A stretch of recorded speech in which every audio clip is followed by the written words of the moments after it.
Hello and welcome to the NevilleResearch.com video. Today I want to do one of the most interesting things in Neville research, and this is comparing Neville's letters, specifically the ones he wrote when he was ambassador to France, with the Shakespeare plays written at exactly the same time. So this comparison, I need to note clearly, is not an authorship test. It is not some sort of statistical analysis of vocabulary or stylometric study. Such an analysis I do not believe is possible comparing somebody's diplomatic correspondence with stage plays or poems. However, there are many words of French origin that entered the Shakespeare canon precisely when Neville was using them in his correspondence. And there are words and phrases that are somewhat unusual that entered the Shakespeare canon precisely when Neville was using them. And so I want to go through some of these examples. And I am not suggesting that any one example is proof that Henry Neville wrote the works of Shakespeare. And I am not suggesting that all of it taken together is proof that Neville wrote the works of Shakespeare. But I do find this sort of evidence very interesting, and it's part of the bigger picture that we need to look at. So I want to first look at this word predecessor. Now, predecessor wasn't a particularly uncommon word in English. It probably is of French origin. And the first use of it is in the play Henry V. So Henry V, everyone agrees, was written around 1599.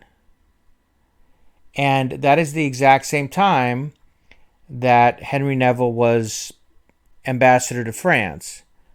So it's very interesting because in his first audience with the French king in France on May 15th, 1599, he quotes the king using this word, so that no man could better discover the errors of his predecessors.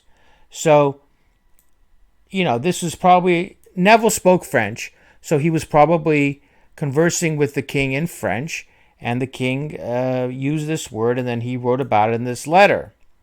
And then in exactly the same time, Shakespeare starts using the word. Now, it was an unusual word, but the fact is that it doesn't appear in earlier Shakespeare plays. So, and we even have the French ambassador in Henry V using the word. So this is quite a coincidence. And then later on in Macbeth and Coriolanus, Shakespeare also uses the word again. So this is a very interesting example, and it's quite a coincidence. And of course, the coincidence that Henry V has lots of French dialogue precisely when Henry Neville happened to be in France is quite a coincidence as well. So the next one I want to look at is the word proposition. Now, the word proposition is a French word and an English word, and Neville was using that word in his correspondence to talk about a proposal. So he would call a proposal to the French a proposition, and either he wrote about it in English or he wrote about it in French, he'd use the word proposition. So this is a letter from 1599. Neville writes, "Therefore I told him," and this is once again talking about the king, Henry IV, "rather than fail, he should have the proposition in writing." So he's using this word proposition in many letters at this period. So As You Like It, the play, was written around 1599 or 1600. I think everyone agrees about that. And here we have the first time it's used in Shakespeare in that play. And then Troilus and Cressida, some question about when that was written, but certainly everyone agrees it was written after As You Like It. And here comes the word proposition again. So once again, the words that Neville is using in his correspondence, it pops up in a Shakespeare play. So here is another word that enters the Shakespeare canon after Neville was ambassador, the word credence. So it's in Troilus and Cressida, and then probably in All's Well That Ends Well, it occurs twice. So the word credence also was a word that was in English and French simultaneously. And so a letter of credence was a diplomatic term. And in this letter from 1599, February 19th, 1599, Neville is asking about his letters of credence. And these are the documents he was going to take with him to France to present as the ambassador. So once again, we have a word that Neville's using in his official capacity as ambassador. He's writing about in letters. And around the same period, it's entering the Shakespeare canon. But, here's an example like this. He's saying, approved, so to your majesty may plead for amplest credence. So it's also being sort of used in the same sense. It's used in a sort of diplomatic or official sense in reference to a king. So once again, it's a word used by Neville, and then it enters the canon, and it appears in more than one play. So that's another interesting example.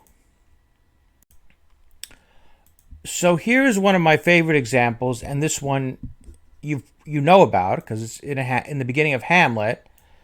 So, and why such daily cast of brazen cannon and foreign mart for implements of war? So, why are they, making so many cannons? And then why are they going to foreign markets and purchasing other artillery or other weapons? So Neville has this letter that he wrote while he was ambassador, and he says, this king, whatsoever his meaning, has been very careful to furnish himself of ordnance, and hath taken over for the casting. So he's using this word about casting ordnance, same thing as casting cannons, the exact same word, of 50 or 60 pieces here in the arsenal, whereof 30 are already cast. So he's using this word again, and tried, which means tested.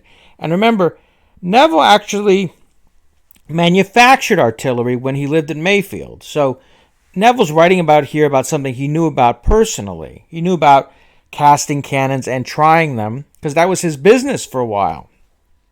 And the exact same topic is talked about here in Hamlet. So it's very interesting that there's this connection there, but it goes beyond just the language. It says, he hath also appointed great store of arms to be bought in sundry towns, as I am informed, wherein he may happily have a double end to furnish himself for all occasions and to disfurnish the towns. So he's saying the king is going around and buying up all of these weapons to keep them out of the hands of other people. But the same thing is going on here in Hamlet. So they're casting the cannons, and then they're going around buying up weapons. But obviously, if you're buying up weapons, you're also depriving your enemies of those weapons, right? It wasn't that easy back then to produce these things very quickly. So it's not just the same language about casting cannons is used, and that is very interesting. But on top of that, we have a situation where even the same sort of behavior is described.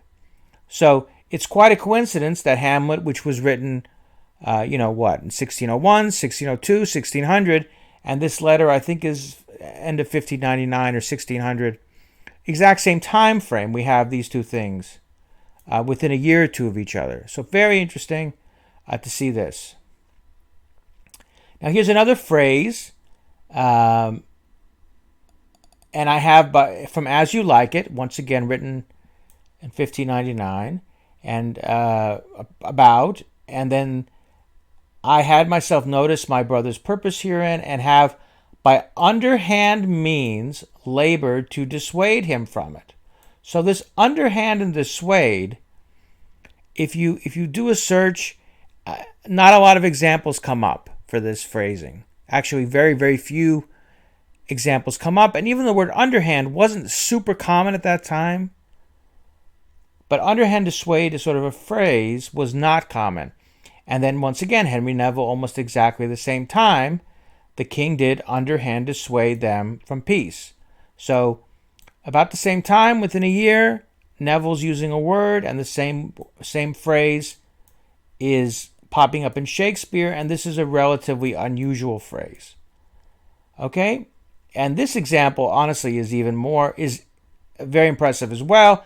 Twelfth Night, written, around 1600, maybe 1601, this time frame, and this letter from about the same period. So in Twelfth Night, we have, do not extort thy reasons from this clause. For that I woo, thou therefore hast no cause, but rather reason thus with reason fetter. Okay? So the word extort, reasons, and then reasons repeated again. And then he goes, I shall at last extort some reason from these men. So extort reason from this clause, extort some reason from these men, and the more I am able to charge them with, the greater present or yearly satisfaction they must in reason offer. So reason offer, and this is reason fetter. So it's a very similar phrasing here. And the phrase extort a reason from somebody was not common. So if you do a search on that, you won't find a lot of examples of that either. So this is really a very, very close parallel. And once again, I'm going to say this over and over and over again. I'm not comparing a phrase from a letter and something that shows up in Shakespeare 25 years later. I'm talking about a year or two here with the same phrasing, the same ideas popping up in Neville's letters and the works of Shakespeare. So here we have another example. This is a letter from 1599, July, and Neville is writing, and so to make the clause copulative, which is now disjunctive, either to flag or passport. So he's talking about a treaty negotiation and a clause in that treaty. So this is a very technical use of copulative and disjunctive. And also, this use of the word clause, we just saw in Twelfth Night, the use of the word clause was not a very common word in Shakespeare either. And so that's another connection there. But focusing on copulative for a minute, here we have an As You Like It, written at almost exactly the same time amongst the rest of the country copulatives. Now, this is a different sense of the word. It's sort of a joke here, but, what is the theory that I'm pushing? I am pushing a theory here. The theory is that Henry Neville is using words in his correspondence and for his work, essentially, and then in his free time, he's writing As You Like It. And he's, going to pull on his experiences, and this is a word he used, and when he used this word, he thought, ha, this word is sort of has some double meaning there, and then he threw it into his play. So that's the suggestion here. And we don't have this word copulative, as far as I know, in any other Shakespeare play or poem. And it's popping up exactly when we know for a fact that Henry Neville's using it. So here's another example. This phrase servitor in French. And once again, this is a word that the King of France is saying to Henry Neville. So this is old dating. So this is 1600 actually. So January 3rd, 1600 in Paris, Neville is writing this. And there's actually another example earlier here. So this is the more interesting example. So when Neville first had his first audience with the King of France, he told Neville that in French that he was going to be Queen Elizabeth's servitor. Okay? So, and then in Henry V, written almost exactly the same time, in the French dialogue, and it's important to remember there's French dialogue in Henry V, the word servitor pops up. And then in 12th night, and then, we have another letter where it's about another audience with the King of France, and he uses that word again. The King of France did to Neville, and Neville's recording that. And then right here, in 12th night, randomly they throw in a French sentence, and here's the word again. So this is really quite a coincidence that, they're just, the French is popping up, and it's some of the same words that Neville is hearing from the, King of France. And, if you think about it, if you're ambassador and you go to France and your audiences with the king are going to be memorable experiences, and you're writing about those words in your letters and remembering that, and you might work that into your creative writing. So this is another super interesting example, and I think it is compelling. Now, for me, this is one of the most interesting examples. So the word provost is probably of French origin, but was not uncommon in England. And actually, Henry Neville's best friend, Henry Saville, the famous Bible translator and mathematician, he was the provost of Eton College. So that was his job title at the time that Measure for Measure was written. But in Measure for Measure, there's a provost character, and it's the only play that has the word provost in it. And there's a character, and he's sort of the prosecutor for the execution, right? And so Neville references the exact same thing in a letter here. The king hath sent a provost thither to do round justice upon them, and to proceed to their execution. So it's this reference here in Neville's letter is using this word provost as in the exact same way as in Measure for Measure, and it's the French use of the term. It's a French use of the word provost, not how the word was used in England. So that's really interesting. And I think this is a very, very interesting parallel. And once again, this is a play that's written, a few years after this letter. So one has to wonder whether one thing could have influenced the other thing. Now, here's another interesting word. The word turbulent, which wasn't super uncommon, but Neville uses it quite late here. So it says 29th January 1600, but this is actually 1601, right? Because it's old dating. So this is right before, a month before his arrest this is a month before the Essex Rebellion, right? So, and then we have it in Hamlet. And Hamlet's written, in the same time period.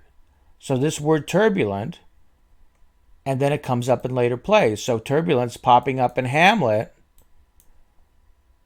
in this later letter from 1601.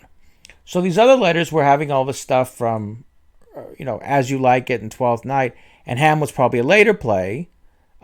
Slightly later, and then the word turbulence popping up. So this is another example of a word that Neville's using and then is popping up in plays, in a play around that time, and then later in the Shakespeare canon. So it's quite interesting. This is another interesting example. So here we have another example, and this is the last one for this video, is the word disaster. So Neville's using this word disaster about a forest fire. And then, it sort of enters the Shakespeare canon. Hamlet has it. And then 1, 2, 3, 4, 5, 6 other plays have it. So this word disaster is sort of not part of the Shakespeare vocabulary.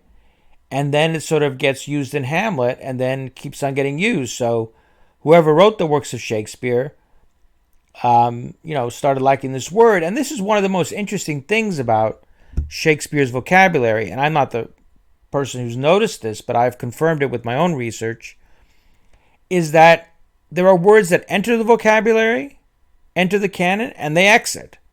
So whoever wrote the works of Shakespeare will pick up a word that he likes and use it a lot, and then sort of discard it. Gets bored of it, I guess.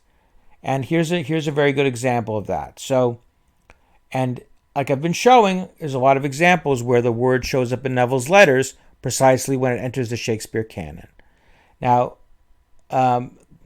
that's what I wanted to show for you today. Like I said,